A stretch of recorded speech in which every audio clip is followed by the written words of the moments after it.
कैलाश के पावन कंदराओं में महादेव बैठे थे,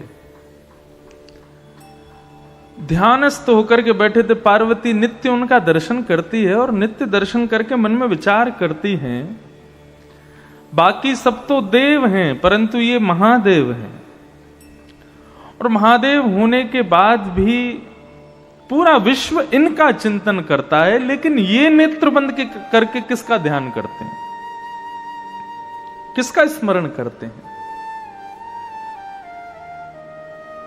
पराम्बा जगदम्बा पार्वती के हृदय में जब ये भाव प्रकट हुआ कि ये किसका ध्यान करते हैं, तब उन्होंने जाकर के एक दिन भोलेनाथ से प्रार्थना करते हुए कहा कि हे भगवान, हे नाथ, आप महादेव हैं, जगदाधीश हैं, विश्वेश्वर हैं, सब आपको प्रणाम करते हैं, आपका ध्यान करते हैं, आपको नमन करते हैं, वंदन करते हैं, परंतु आप यहां कैलाश की कंदराओं में बैठ करके नेत्र बंद करके आप किसका ध्यान करते हो, आप किसका स्मरण करते हो। तब भगवान शिव ने पार्वती जी को श्री राधा कृपा कटाक्ष स्तोत्र सुनाया। मुनिंद्र वृंद वंदिते त्रिलोक शोक हारिणी, कदा करिष्यसि माम कृपा कटाक्ष भाजनम। तब भगवान शिव ने ये राधा कृपा कटाक्ष स्तोत्र सुनाया। प्रसंग बड़ा है। नाथ पहले तो श्री कृष्ण का परिचय देते हैं कि मैं किसका ध्यान करता हूं, उसी में ही रमा रहता हूं, और इनका स्मरण करते करते जब मैं इनको स्मरण करते हुए देखता हूं, किनको, कृष्ण को, तब मैं खोज करता हूं कि ये किसका स्मरण करते हैं। तब प्रकट होती हैं किशोरी जी। और जब भगवान शिव को पता चला कि ये कृष्ण भी इनको ध्याते हैं, इनका ध्यान करते हैं, तब राधा कृपा कटाक्ष स्तोत्र की रचना भगवान शिव ने की। राजा थे, वो राजा नित्य भगवान शिव पर बिल्व पत्र चढ़ाते थे, शिव के बड़े अनन्य भक्त थे। परंतु जिस नगरी के वो राजा थे, उस नगरी में एक शिव का और भक्त रहता था, वो भी परम भक्त था। बहुत ध्यान से सावधानी से सुनिएगा। परम भक्त थे शिव के, उनका मन होता था कि मैं भी शिव के नित्य अर्चना करूं, नित्य उन पर बिल्व पत्र चढ़ाऊं।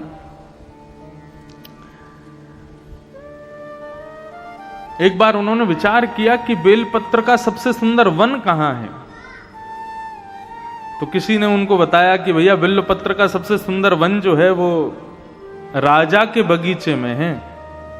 वो राजा नित्य बेलपत्र चढ़ाते हैं, उनके बगीचे के बिल्वपत्र सबसे सुंदर हैं।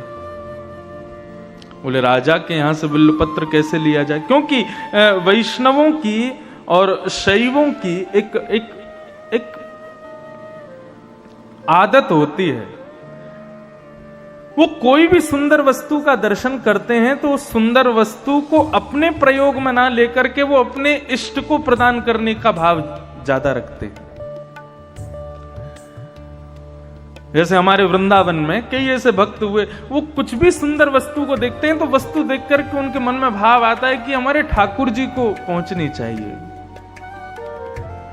ऐसे कई शैव भक्त हुए, उनके मन में यह भाव होता है कि कुछ भी वस्तु हो वो अच्छी से अच्छी हमारे ठाकुर जी को मिले। आजकल के भक्त कैसे होते हैं, हम अच्छा रहें, हम अच्छा खाएं, हम अच्छा पहने, और ठाकुर जी कैसे भी रहो।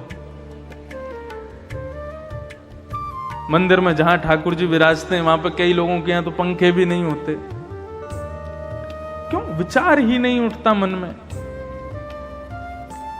लेकिन कई घरों में मैं जाता हूं, वो अपने सुख सुविधा का इतना विचार नहीं करते, वो सोचते हैं हमारे जो सेवाए ठाकुर जी हैं ना वो सुख से विराजे। ये वैष्णव का स्वभाव है। तो उस व्यक्ति के मन में आता था कि राजा के बगीचे के बिलपत्र चढ़ाया करूं मैं शिव को, तो मेरी सेवा, उससे मैं संतोष मुझे मिलेगा। लेकिन कैसे करूं, इतने सैनिक रहते हैं, इतने सब कुछ रहते हैं। तो उसने मन में विचार किया कि मैं शिव महिम्न स्तोत्र का पाठ करूंगा और इसका पाठ करके अपनी दैवी शक्ति को प्रकट करूंगा। और परिणाम यह हुआ कि शिव महिम्न स्तोत्र का इतना पाठ किया गंगा जल में खड़े होकर के कि उसको अदृश्य होने की शक्ति प्राप्त हो गई। वो जब चाहता तब अदृश्य हो जाता। और उसने उस अदृश्य होने की शक्ति का प्रयोग कहां किया? राजा के बगीचे में जाते और बगीचे में जाके बेलपत्र तोड़ते। जैसे ही सैनिक उसको देखते, सैनिक उसको पकड़ने के लिए आते, तुरंत अदृश्य हो जाता और बेलपत्र लेकर के चला जाता, जाकर के भगवान शिव पर चढ़ा देता।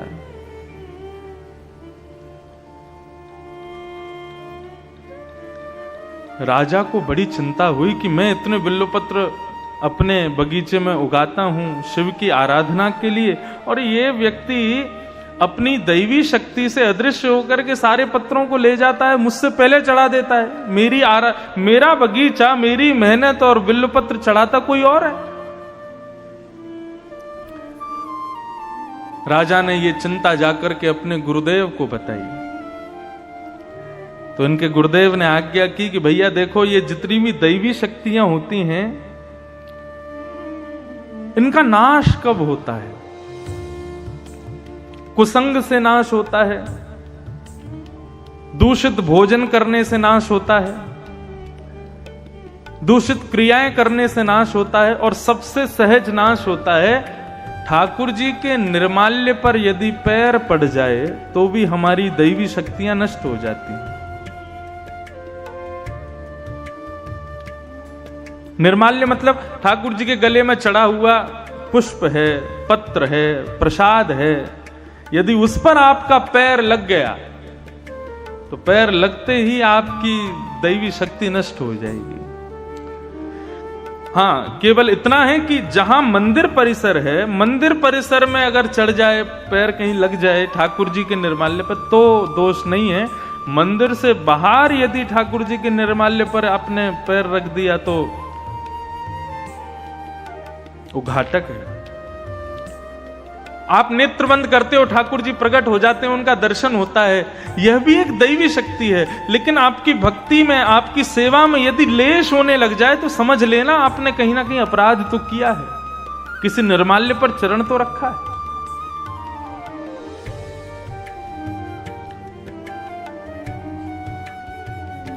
राजा ने जब ये बात सुनी कि निर्माल्य पर पैर रखने से दैवी शक्ति नष्ट होती है, तो शंकर जी के ऊपर चढ़े हुए बिल्व पत्रों को लेकर के राजा गए और जाकर के अपने पूरे बगीचे में फैला दिया।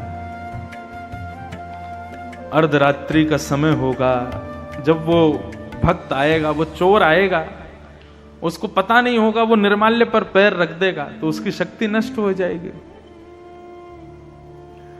अर्धरात्रि का समय, नित्य की सेवा के लिए, बिल्व पत्र तोड़ने के लिए जैसे ही बगीचे में उसने प्रवेश किया, उसको पता नहीं था, शिव पर चढ़े हुए निर्माल्य पर जैसे ही चरण रखा, उसकी अदृश्य होने की शक्ति नष्ट हो गई।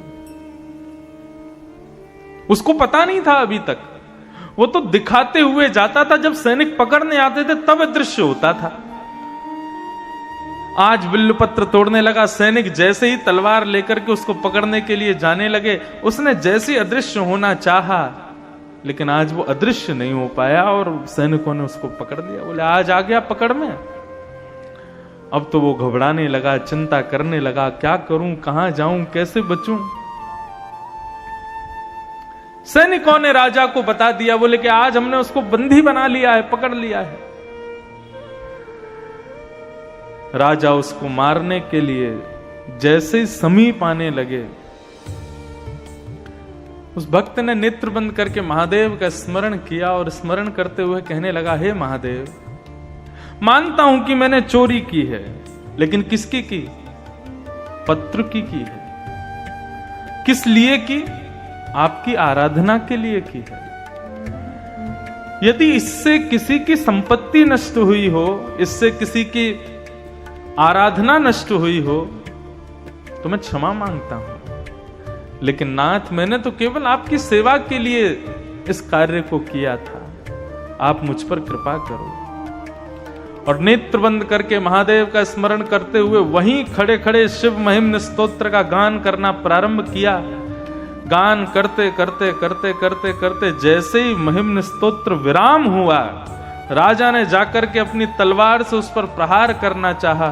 स्तुति का विराम होते ही उसकी जो अदृश्य होने की शक्ति थी वो पुनः प्रकट हो गई और वो वहां से अदृश्य होकर के महादेव के पास चला गया। कहने का अभिप्राय क्या है? ये इतनी बड़ी कथा मैंने क्यों सुनाई? शिव महिम्न स्तोत्र में इतनी शक्ति है।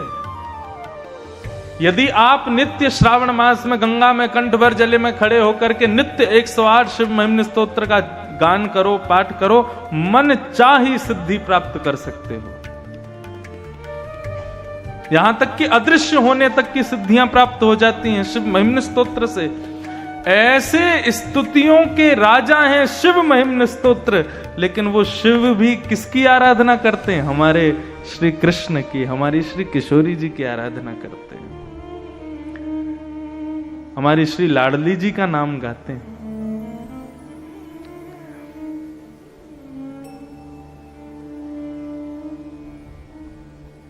शिव महिम्न स्तोत्र के 108 पाठ, और 108 तो कम बता रहा हूं, 1,00,000 पाठ, एक पुरुष चरण शिव महिम्न स्तोत्र का जितना बल देगा उतना बल केवल श्री किशोरी जी का एक बार राधा नाम कहने मात्र से प्राप्त हो जाएगा।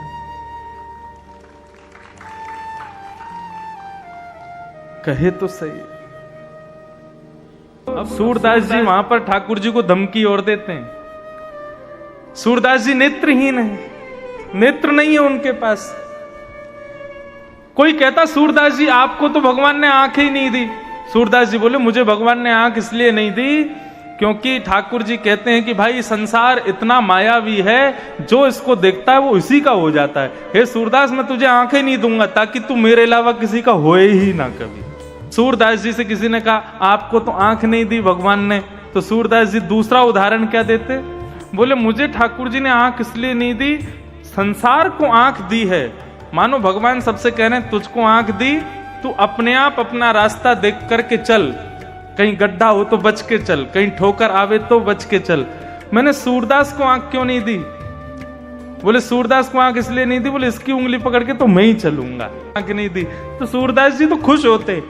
मुझे आंख इसलिए नहीं दी क्योंकि तुम सब तो अपनी आंखों के वजह से चलते हो, मैं तो ठाकुर जी की उंगली पकड़ के चलता हूं, वो जहां ले जाते हैं वहां चला जाता हूं। लेकिन आज सूरदास जी बड़े उदास, और आज ठाकुर जी से विनती कर रहे हैं, हे नाथ, मैंने जीवन भर आपको हृदय में ही देखा है, नेत्रों से कभी नहीं निहारा क्योंकि मुझे दिखता नहीं, लेकिन मैं इस भाव में था। आपने मुझे नेत्र इसलिए नहीं दिए क्योंकि एक दिन आप प्रकट होकर के मुझे दर्शन दोगे, लेकिन कब होगे प्रकट? हे नाथ, प्रकट हो जाइए ना। और फिर सूरदास जी धमकी देते हैं ठाकुर जी को। सूरदास जी भगवान से कह रहे हैं कि हे नाथ, या तो मुझे दर्शन दो, नहीं तो लेहो करवट काशी। लेहो करवट काशी का मतलब, अब काशी करवट स्थान भी है, लेकिन आपको बताएं काशी एक चीज के लिए और प्रसिद्ध है। क्या? व्यक्ति अपने अंतिम काल में यहां आकर के रहने लग जाते हैं और विचार करते हैं, इंतजार करते हैं अपनी मृत्यु का, क्योंकि ऐसा मान्यता है कि यहां पर मृत्यु प्राप्त होना मतलब सीधा मोक्ष धाम। काशी की आकृति कैसी, हमारे पंडित जी हमको बता रहे थे, कितना सुंदर भाव। काशी की आकृति कैसी है? धनुष आकार में, और इस धनुष का तो नित्य दर्शन मुझको हो रहा है। मैं जहां से आता हूं, यदि गाड़ी से आऊंगा तो 2 घंटे में पहुंचूंगा यहां। मैं आता हूं नाव से, तो पूरी काशी ऐसे धनुष आकार में, धनुष आकार में काशी है। और उसकी प्रत्यंचा कौन है? ये गंगा जी उसकी प्रत्यंचा है। तो धनुष आकार की काशी, प्रत्यंचा गंगा, और धनुष आकार की इस काशी के बिल्कुल मध्य में कौन बैठे हैं? महादेव। मणिकर्णिका के घाट पर श्री काशी विश्वनाथ बैठे हैं। तो मध्य में ही तीर लगाया जाता है, तो मध्य में चालक बैठा है। तीर क्या है? बोले राम नाम ही तीर है। वहीं मणिकर्णिका के घाट पर आने वाले शवों के कान में राम नाम दान कर देते हैं। मतलब इस काशी रूपी धनुष बाण पर गंगा रूपी प्रत्यंचा से विश्वनाथ यहां मृत्यु प्राप्त करने वाले जीवों के कान में राम तारक मंत्र धारण करके उस प्रत्यंचा को छोड़ देते हैं और सीधा मोक्ष को पहुंचता है। ऐसा भाव है यहां का। तो पहला भाव कि सूरदास जी कह रहे हैं लेहो करवट काशी, मतलब सूरदास जी कह रहे हैं मैं अन्योन्याश्रय कर लूंगा। अन्योन्याश्रय क्या है? एक पति को छोड़ दूसरे पति से प्रेम विवाह करना, ये अन्योन्याश्रय है। तो सूरदास जी मानो भगवान को धमकी दे रहे हैं, बोले यदि आपने मुझको दर्शन नहीं दिया तो मैं आपको छोड़ दूंगा और मैं काशी के जो विश्वनाथ है ना उनकी शरण में चला जाऊंगा। तो ले हो करवट काशी, एक भाव तो ये। दूसरा भाव ले हो करवट काशी का मतलब आपने यदि अब मुझे दर्शन नहीं दिया तो फिर मैं अपने प्राणों का परित्याग कर दूंगा। हम काशी जा रहे हैं। पहले के जमाने में इतना कहना मतलब घर के लोग पांव पकड़ ले, अरे भैया ऐसा मत कहो। क्यों? काशी जाने का मतलब क्या? बोले कि अब सुधार जाएंगे हम। लेहो करवट काशी, सूरदास जी कह रहे हैं भगवान से। और मैंने ऐसा भी सुना कि एक यहां कुआं है। अब मुझे सत्य तो मेरे को नहीं पता, आप लोग ज्यादा जानते होंगे। उस कुएं में लोग कूद करके अपने प्राणों का परित्याग कर देते थे। वहां नीचे विश्वनाथ भगवान बैठे हैं। तो करवट काशी का मतलब वह भी है कि वहां जाकर के अपने प्राणों का परित्याग कर दूंगा, आदि आदि भाव। लेकिन भाव एक ही है, यदि आपने मुझे दर्शन नहीं दिए तो मैं काशी का आश्रय ले लूंगा। और जैसे ही सूरदास जी ने यह बात कही है, ले हो करवट काशी, इतने में ही ललित त्रिभंगी वंशी धारी मोर मुकुट धारण किए घुंघराले केश अलकावलियों से सुसज्जित पीतांबरी पहने हुए श्री श्याम सुंदर प्रकट हो गए। जैसे प्रकट हुए तो नूपुरों की ध्वनि हुई, अंग से इत्र की सुगंधी सूरदास का स्पर्श करने लगी। सूरदास जी बोले कौन है मेरे सन्मुख? जैसे ही शब्द सुना सूरदास, सूरदास जी के नेत्र सजल हो गए। बोले नाथ आ गए आप? बोले हाँ मैं आ गया। और जैसे ही सूरदास जी के नेत्रों पे हाथ फेरे हैं और कहा सूरदास नेत्र खोलो, जैसे ही नेत्र खोल करके देखा सामने ललित त्रिभंगी ठाकुर जी खड़े हैं, मधुर मुस्कुरा रहे हैं, ऐसा सुंदर स्वरूप धारण करके पधारे हैं। ये देख करके सूरदास जी आनंदित हो गए, रोम रोम का दर्शन करने लगे, एक एक अंग का दर्शन करने लगे और सर्वांगीण अंग का दर्शन करके प्रणाम करते हुए ठाकुर जी से कहने लगे अब मुझे फिर से अंधा बना दो। क्यों? बोले अब इन नेत्रों में आप विराजमान हो गए, मेरे प्रत्येक रोम में आप विद्यमान हो गए, अब मैं इन नेत्रों से किसी और को नहीं देखना चाहता। श्रीमद् भागवत में गोपियां कहती हैं अक्षण वताम फलमिदम न परम विदाम।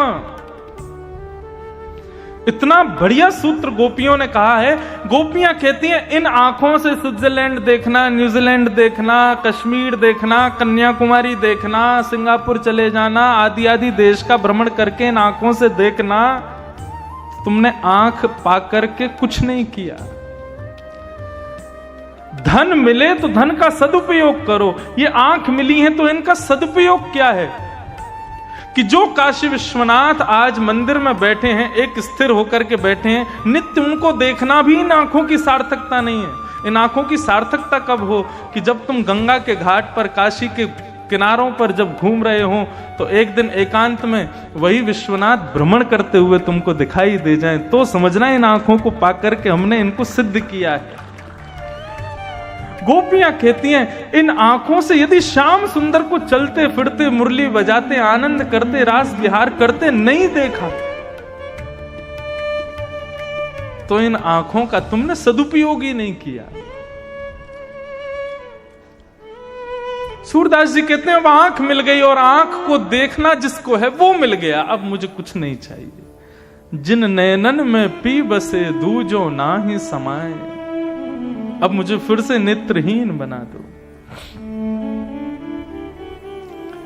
हम में और बाकी के वैष्णव भक्तों में अंतर क्या है?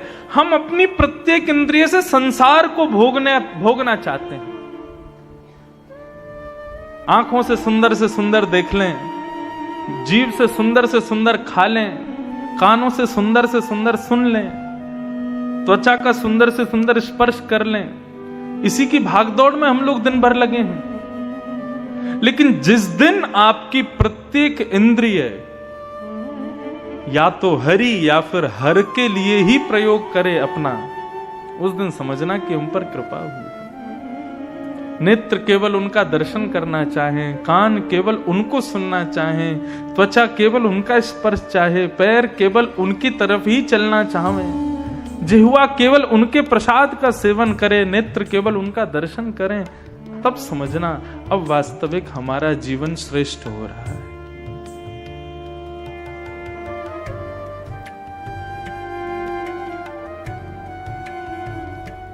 तो ऐसे शिव जो नित्य श्री किशोरी जी का स्मरण करते हैं। हरिराम व्यास जी इतने विद्वान थे कि वे जहां जाते थे वहां के विद्वानों को चुनौती देते थे कि मुझसे शास्त्रार्थ करो, और जिसको बुलाते उसी को हरा देते। बहुत ध्यान से सब लोग इधर देखो, सावधानी से सुनो। काशी में रहने वालों, आपका रहना यहां सार्थक तब होगा जब आपको वृंदावन जाने की इच्छा प्रकट हो जाए। कैसे? सुनो। तो श्री हरिराम व्यास जी ने मन बनाया कि अब मैंने पूरे विश्व भर के विद्वानों को हरा दिया, लेकिन अब बारी है काशी की। काशी विद्वानों की भूमि है, विद्वानों में सर्वश्रेष्ठ है। यहां के विद्वानों को यदि हराया तो लोग मानेंगे कि हां मैं विद्वान। हरिराम व्यास जी अपने सब चेले चपाड़ों के साथ में काशी आ गए, और काशी में आकर के महाराज उन्होंने ऐलान कर दिया कि यहां के जितने विद्वान हैं सबको चुनौती देता हूं। उत्तर मीमांसा, पूर्व मीमांसा, 4 वेदों में से किसी भी भाव को, किसी भी पुराण को, किसी भी उपनिषद को लेकर के आओ, शास्त्रार्थ करो, मुझे हरा करके दिखाओ, तो मानूंगा मैं काशी विद्वानों की भूमि है। जब यहां के विद्वानों ने उनकी चुनौती सुनी तो आपस में सबने मीटिंग की, बोले कि भैया कौन जाएगा? सबने कहा, बोले हरिराम व्यास जी साधारण नहीं है, हमने इनका शास्त्रार्थ देखा है, ये अच्छों को हरा देते हैं। हारने में कोई बुरी बात नहीं है, शास्त्रार्थ में तो हारा ही जाता है, एक तो कोई ना कोई हारेगा। लेकिन बात यह है कि उन्होंने विद्वानों को नहीं, काशी को चुनौती दी है। यदि हम में से कोई हारा तो काशी की हार होगी, वाराणसी की हार होगी। तो क्या करें? बोले वाराणसी के राजा के पास चलो। कौन है राजा? बोले विश्वेश्वर। पहुंच गए सब, विश्वनाथ से जाकर के रात्रि प्रार्थना करने लगे, हे विश्वनाथ कृपा करो, ये आए हैं हरिराम व्यास जी, इनसे हमको बचाओ। सब ब्राह्मणों ने जाकर के प्रार्थना की। ब्राह्मण तो प्रार्थना करके चले गए, लेकिन आधी रात में शंकर जी हों चाहे हमारे कन्हैया हों, ब्राह्मणों को दुखी नहीं देख सकते। वैष्णवानाम यथा शंभु, वैष्णवों में तो सर्वश्रेष्ठ हैं शंभु, और वैष्णवों के सर्वधन हैं शंभु। भगवान शिव ने मन में विचार किया, बोले कि भैया काशी की रक्षा की अब हमारे ऊपर नौक आ गई है। आधी रात में ही एक दीनहीन से ब्राह्मण का वेश धारण किया भोलेनाथ ने, और एक दीनहीन से ब्राह्मण बनकर के, बिल्कुल सादा सरल से ब्राह्मण बनकर के पहुंच गए हरिराम व्यास जी के पास। हरिराम व्यास जी के चेला खड़े थे बाहर, उनसे जाकर के कहा कि महाराज मैं काशी का ब्राह्मण हूं, हरिराम व्यास जी से कुछ पूछने आया हूं। बालकों ने जाकर के बताया, बोले महाराज काशी का कोई विद्वान आया है, देखने में तो दीनहीन सा है लेकिन ब्राह्मण है, विद्वान ही होगा।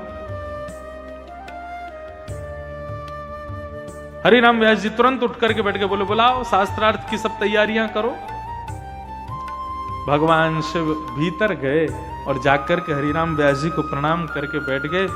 तो हरिराम व्यास जी ने कहा, शास्त्रार्थ करने आए हो? शंकर जी बोले, नहीं नहीं, मैं तो शास्त्र ही नहीं जानता, तो अर्थ क्या करूंगा, मुझे तो कुछ भी नहीं पता। मैंने सुना है आप बहुत विद्वान हैं, तो एक प्रश्न था मन में, उसका उत्तर जानने आया हूं। हरिराम व्यास जी बोले, ये कोई समय उत्तर पूछने का? सुबह आना चाहिए था, इस समय तो हम शास्त्रार्थ के लिए बैठे हैं। बोले अच्छा, तो आप मेरे प्रश्न का उत्तर दे दीजिए, उसके बाद हम शास्त्रार्थ कर लेंगे। बोले पूछो, क्या है तुम्हारा प्रश्न? भगवान शिव बोले महाराज मैं ये जानना चाहता हूं कि विवेक किसे कहते हैं। हरिराम व्यास जी बोले, विवेक जानने आए हो? बोले हाँ, मैं ये जानने आया हूं विवेक कहते किसको है। कथाओं में सुना है, बिनु सत्संग विवेक न होई, राम कृपा बिन सुलभ न सोई। राम जी कृपा करके विवेक देते हैं, तो ये विवेक क्या है, मुझे विवेक के बारे में बताइए। हरिराम व्यास जी बोले, विवेक का मतलब होता है सद असद का ज्ञान होना, सही गलत की पहचान होना।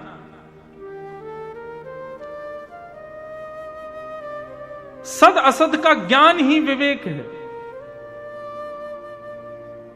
महादेव मुस्कुराने लगे, बोले मिल गया उत्तर? बोले उत्तर तो मिल गया, लेकिन प्रभु मैं ये कहना चाहता हूं सही गलत का ज्ञान होना विवेक है, तो मैं आपसे दूसरा प्रश्न ये करना चाहता हूं, क्या आप विवेकी हो? क्या आपके पास विवेक है? हरिराम व्यास जी बोले, कैसी बात करते हो? बोले नहीं, मैं बस ये पूछना चाहता हूं, आप विद्वान क्यों हुए? आपने इतनी पढ़ाई की, इतना अध्ययन किए, इतने विद्वान बने, किस लिए? केवल ब्राह्मणों को हराने के लिए? विद्वान इसलिए बना जाता है? क्या यही विवेक है आपका?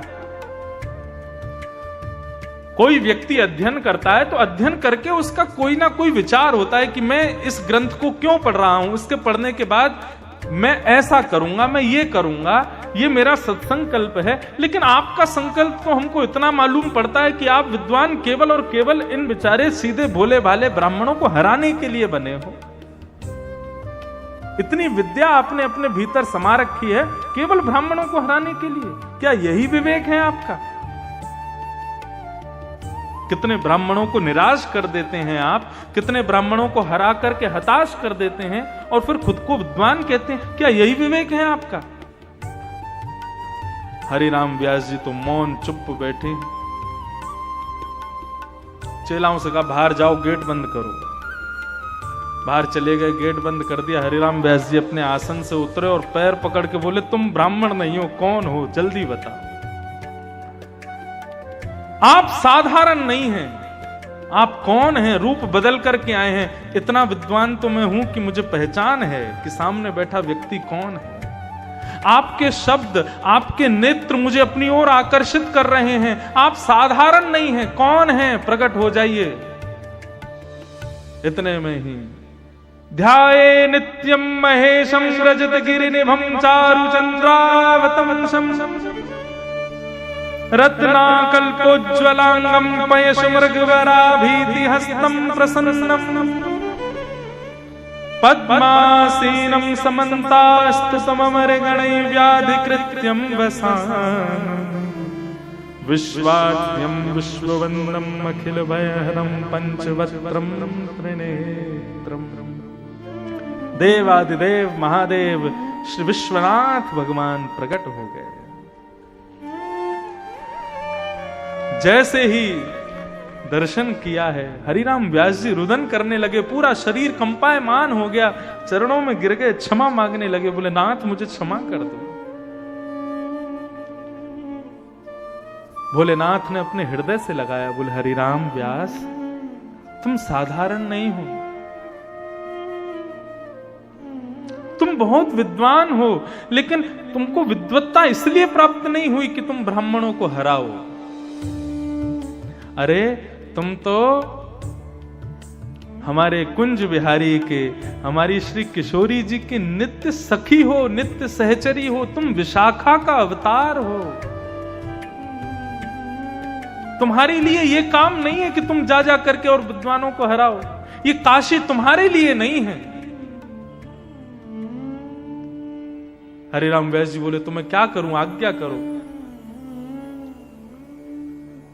बोले अभी इसी वक्त वृंदावन चले जाओ और श्रीधाम वृंदावन में जाकर के सदा सर्वदा के लिए किशोरी जी के चरणाश्रित हो जाओ। ये काशी तुम्हारे लिए नहीं है।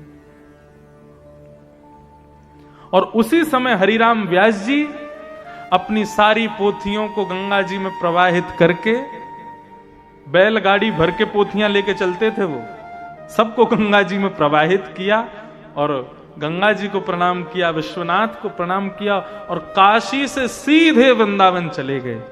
और वृंदावन में जाकर के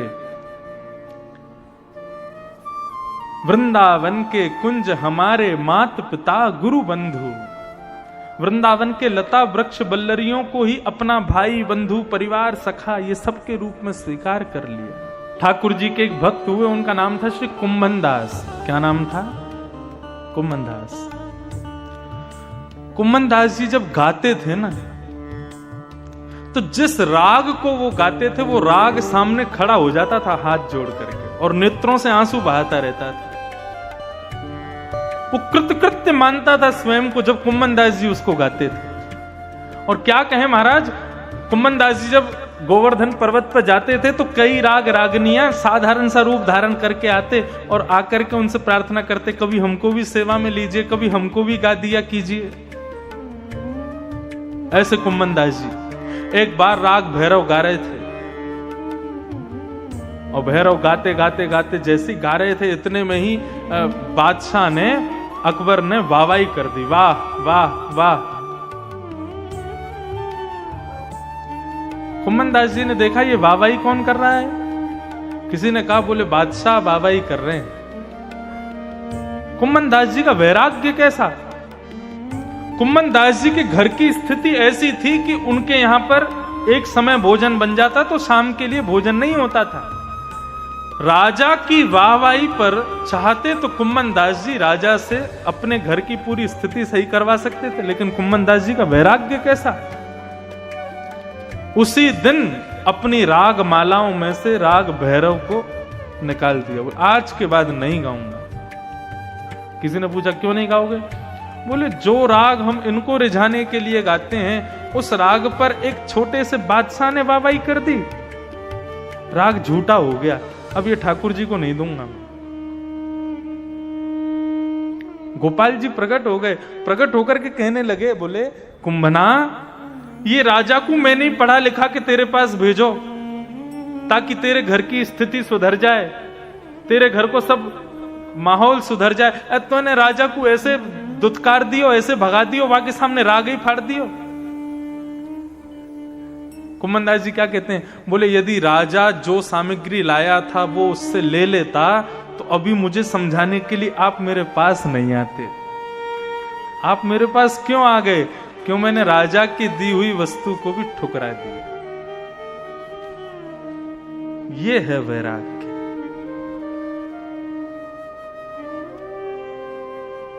बहुत ऊंची स्थिति है, यहां हम सुन ही सकते हैं, इन स्थितियों को कर नहीं सकते। हमारी गायकी पे छोटा सा विधायक वाहवाही कर दे तो हम उसके पीछे पीछे हो लेंगे और विधायक जी हमारा ये काम करवाए। विधायक जी, बादशाह वाहवाही कर गया कुंभन दास जी के गायन पर। भक्ति महारानी कष्ट में आ गई। नारद जी महाराज ने कहा, देवी तुम चिंता मत करो, तुम्हारा जो भी कष्ट है मैं उसको दूर करूंगा। और नारद जी महाराज सत्कर्म ढूंढते ढूंढते बद्रीनाथ पहुंचे और बद्रीनाथ में जाकर के सनक सनंदन सनत कुमारों को ये बात बताई कि महाराज भक्ति ज्ञान वैराग्य की पीड़ा दूर कीजिए, भक्ति तो युवा है, लेकिन उसके दोनों बालक ज्ञान वैराग्य बुढ़े हो गए हैं। ये कैसे संभव हो सकता है कि मां युवा बालक वृद्ध? इस क्रम को ठीक कीजिए भगवान। तब सत्कर्म के रूप में 5 सत्कर्म बताए सनत कुमारों ने, और 5 प्रकार के यज्ञों का वाचन किया। वो 5 यज्ञ कौन कौन से हैं? कि सबसे पहला यज्ञ कौन सा है? द्रव्य यज्ञ। आप मंदिर में दान दक्षिणा करते हो, ठाकुर जी को पुष्प चढ़ाते हो, माला चढ़ाते हो, बिल्व पत्र चढ़ाते हो, दूध चढ़ाते हो, ये सब द्रव्य यज्ञ है, पहली श्रेणी का सत्कर्म। इससे भी श्रेष्ठ सत्कर्म क्या है? तो कहते हैं तप यज्ञ। तप यज्ञ का मतलब क्या है? देखो, तप का सीधा अर्थ होता है अपने शरीर को थोड़ी अव्यवस्थाएं दे करके भगवत स्मृति करना। जैसे कि आप लोग सब नीचे बैठे हो, एक आसन पर बैठे हो, बार बार अपने आसन नहीं बदल रहे हो, एक ही आसन पर बैठ के पूरी कथा सुन रहे हो, यह भी एक तप है। बार बार कथा में उठना, बार बार आसन बदलना, तुम्हारा तप टूट जाता है। शरीर को व्यवस्थाओं से विमुख करना और फिर भगवत आराधन करना, उसी को तप कहते हैं। तो ठाकुर जी पर दूध चढ़ाना, बिल्वपत्र चढ़ाना, आदि आदि चढ़ाना, ये तो एक निम्न कोटि का तप है, निम्न कोटि का यज्ञ है। उससे श्रेष्ठ यज्ञ क्या है? बोले तप यज्ञ। एक आसन में बैठ करके हरि स्मृति करना, हरि कथा करना, हरि कथा श्रवण करना, आदि आदि ये सब भाव, ये तप यज्ञ। दूसरा यज्ञ। तीसरा यज्ञ कौन सा है? बोले योग यज्ञ है। योग का अर्थ क्या है? योग का अर्थ होता है मिलना।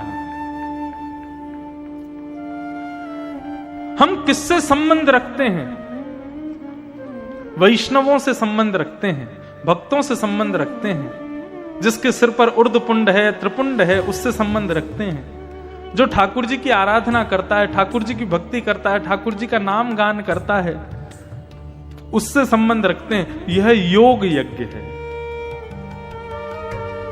जो हरि का नहीं, वो हमारा नहीं, ऐसी भावना। अच्छा, इस भावना को भी बहुत ध्यान से सुनिए। आप घर में रहते हैं, घर के कई सदस्य हरि के नहीं हैं, तो वो आपके भी नहीं हैं। वैसे तो आज्ञा शास्त्र की यही है, गुरु को छोड़ो, पत्नी को छोड़ो, पति को छोड़ो, माता पिता को छोड़ो, यदि वो भगवत मिलन में बाधा बनते हो तो। लेकिन यहां पर एक चीज होती है, क्या? व्यवहारिक धर्म नष्ट हो जाता है, और व्यवहारिक धर्म नष्ट करना भी एक प्रकार से पाप है। तो फिर क्या किया जाए? बहुत सरल है, लेकिन करना थोड़ा कठिन है। सुनो, अपने शरीर से संबंधों का निर्वहन करो, पर मन से त्याग करो।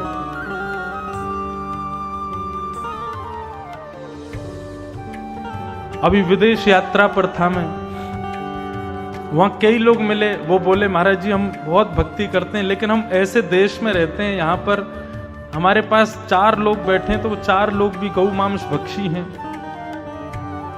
उल्टा सीधा खाते हैं, उल्टे सीधे रहते हैं। क्या करें? उनका संग तो करना पड़ता है। मैंने कहा देखो, हमारे शास्त्राज्ञा करते हैं कि हमारे धर्म में शारीरिक उपस्थिति से ज्यादा मानसिक उपस्थिति को ज्यादा श्रेष्ठ माना जाता है। आप शरीर से कहीं उपस्थित हो, लेकिन मन से उपस्थित नहीं हो, तो आपकी उपस्थिति दर्ज नहीं होगी। लेकिन आप कहीं शरीर से नहीं हो, मन से वहीं का स्मरण कर रहे हो, तो आपकी उपस्थिति नित्य मानी जाएगी। जैसे हमारे यहां गाते हैं, प्यारे राधा वल्लभ लाल, मन रखियो अपने चरणन में। हम भले ही तन से काशी में रहें, लेकिन हे राधा वल्लभ लाल, हमारे मन को सदा अपने चरणों में रखना। तो तुम मन से यदि नित्य गंगा के तट पर बैठ कर के भी आप वृंदावन का स्मरण करते हो तो आपके बही खाते में, आपके जीवन खाते में आपकी नित्य की उपस्थिति काशी की ना हो के ब्रज की मानी जाएगी। क्यों? बोले तन से भले ही कहीं भी बैठे थे लेकिन मन से तो नित्य वृंदावन का स्मरण करते थे। तो हमारे यहां तन की उपस्थिति को श्रेष्ठता नहीं मानी गई, मन की उपस्थिति को श्रेष्ठता दी गई है। मतलब आप तन से संबंधों का निर्वहन करो लेकिन मन से ना करो। तो मन से जो काम नहीं किया है वही श्रेष्ठ माना जाएगा। हरि विमुख करने वाले यदि परिवार के भी हैं तो तन से तो संबंध निभाओ, मन से मत निभाओ बस। लेकिन वो मन का त्याग तन पर हावी नहीं होना चाहिए, वो तन पर दिखना नहीं चाहिए। बहुत कठिन है। या तो देखो मीराबाई जैसे हो जाओ, या तो तुलसीदास, रैदास, सूरदास आदि जैसे हो जाओ, बिल्कुल सबको छोड़ छाड़ के चले जाओ। लेकिन सबके बीच में रह रहे हो तो फिर तन के संबंधों को निभाओ, मन से भले ही मत निभाओ। तन के संबंधों का निर्वहन करना चाहिए। ये बात हम क्यों बता रहे हैं? योग यज्ञ। योग यज्ञ का मतलब उनसे संबंध बनाओ जो ठाकुर जी से संबंध रखते हैं।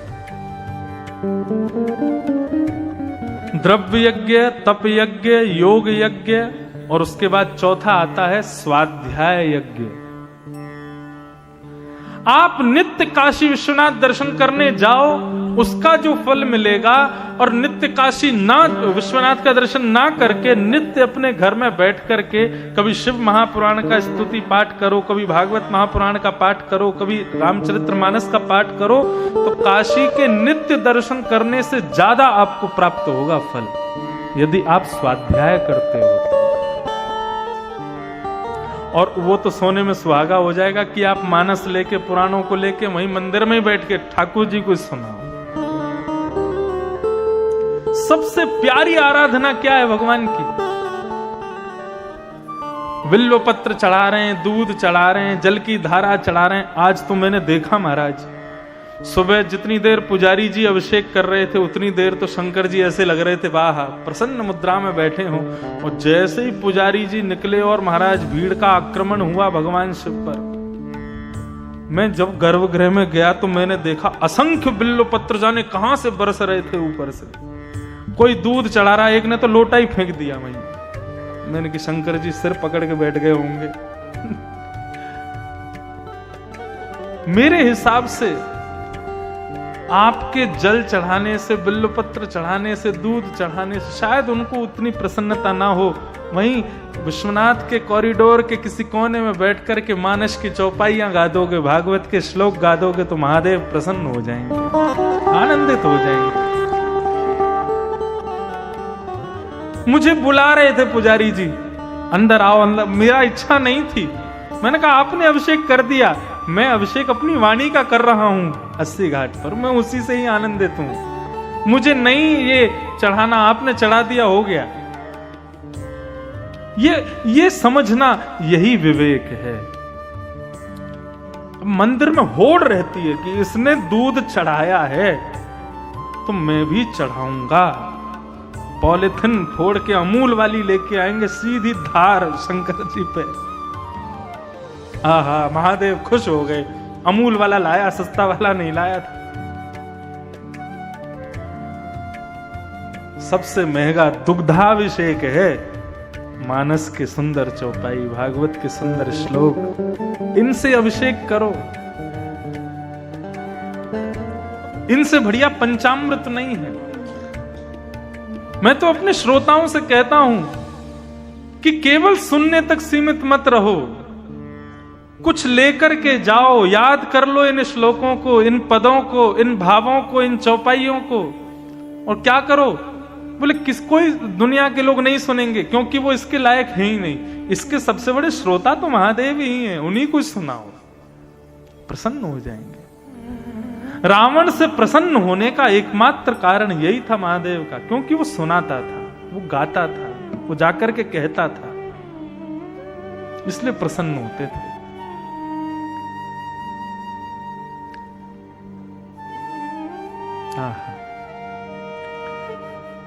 तो द्रव्य यज्ञ, तप यज्ञ, योग यज्ञ और चौथा है स्वाध्याय यज्ञ। और पांचवा यज्ञ क्या है? शुकाचार्य जी ने जो गीत गाया श्रीमद् भागवत का, इस भागवत की कथा सुनना, इससे बड़ा सत्कर्म दुनिया में कुछ नहीं। ये मैं नहीं कह रहा हूं, स्वयं भागवत कह रहे हैं। 4 यज्ञ बताए, द्रव्य यज्ञ, तप यज्ञ, योग यज्ञ, स्वाध्याय यज्ञ, और सबसे बड़ा यज्ञ क्या बताया? बोले शुकाचार्य जी के द्वारा कही गई भागवत को श्रवण करना, ये सबसे बड़ा यज्ञ है। इसको करने मात्र से सारे यज्ञ प्राप्त हो जाते। नारद जी महाराज को सनत कुमारों ने कहा कि नारद, यदि तुम चाहते हो कि भक्ति ज्ञान वैराग्य का कष्ट दूर हो तो श्रीमद् भागवत की कथा कराओ। नारद जी हंसने लगे, बोले महाराज आप क्या कह रहे हैं? भागवत में इतनी सामर्थ्य है कि वो ज्ञान वैराग्य को पुनः युवान कर देगी। अरे मैंने साक्षात वेद सुना दिया, मैंने साक्षात गीता सुना दी, उससे कुछ प्रभाव नहीं हुआ तो भागवत से कैसे प्रभाव हो जाएगा? बहुत सुंदर बात कहते हैं सनत कुमार। सनत कुमार कहते हैं, कितना अच्छा तथ्य दिया है यहां पर सनत कुमारों ने, आहा मजा आ गया सुन के। क्या कहते हैं? बोले आप कहते हो कि आपने भक्ति ज्ञान वैराग्य को वेद सुना दिए, तो जो काम वेद नहीं कर पाए वो भागवत कैसे करेगी? बंधुओं, वेद में और भागवत में अंतर क्या है? वेदों से ही प्रकट हुई है भागवत। चतुर्वेद, ऋग्वेद, यजुर्वेद, सामवेद, अथर्ववेद, उनका ही अर्थ है श्रीमद् भागवत।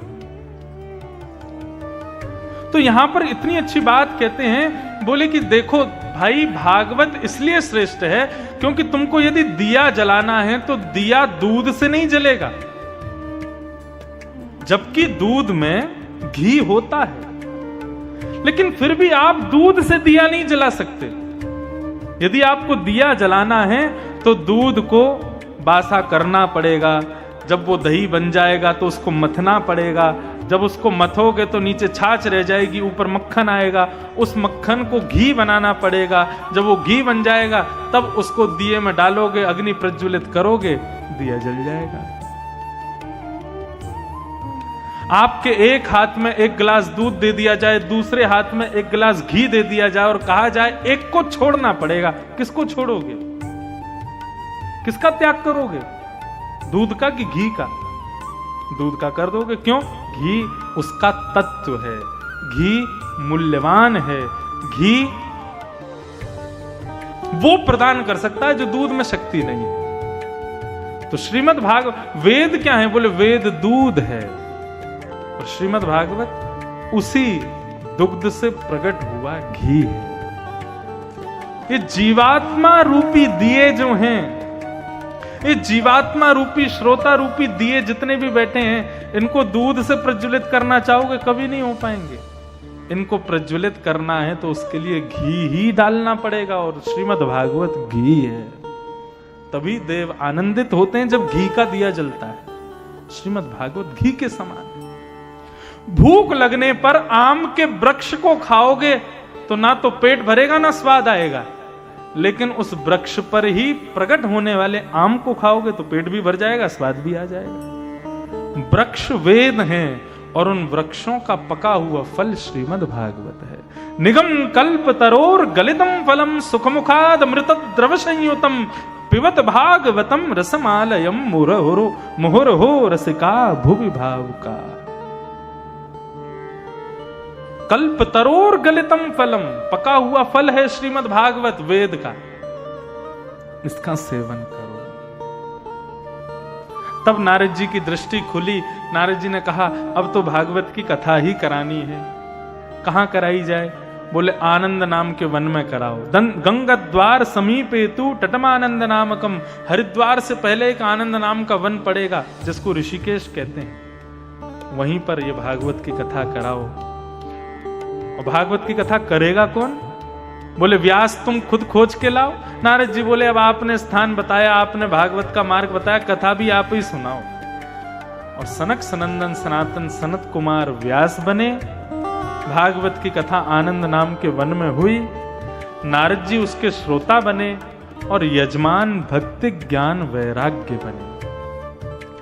जैसे ही भक्ति ज्ञान वैराग्य वहां पर प्रकट हुए, कैसे प्रकट हुए कि भक्ति सुतौ तौ तरणौ गृहीत्वा प्रेमैक रूपा सहसा विरासे श्री कृष्ण गोविंद हरे मुरारे नाथेति नामानि गुरुपदे। भक्ति ज्ञान वैराग्य तीनों युवा होकर के नृत्य करते हुए श्री कृष्ण गोविंद हरे मुरारे हे नाथ नारायण वासुदेव कीर्तन करते हुए वहां पर प्रकट हो गए। भक्ति ज्ञान वैराग्य तीनों ने नारद जी को और